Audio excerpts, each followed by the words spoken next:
28-noyabr juma namozidan keyin O'zbekistondagi barcha masjidlarda Alloh taolodan tavba tazarru, istig'for ila yomg'ir so'rab jamoat bilan 2 rakat istisqo namozi o'qiladi.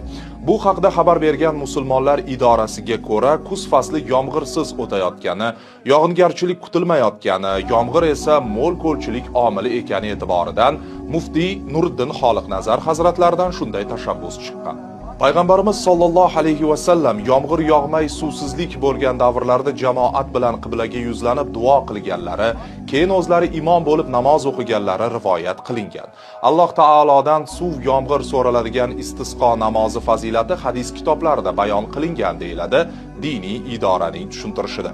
Bundan tashqari umra ziyoratida bo'lib turgan imom domilalardan 2 haramda ham o'z guruhlari ishtirokida istisqo namozini o'qishlari tavsiya etilgan.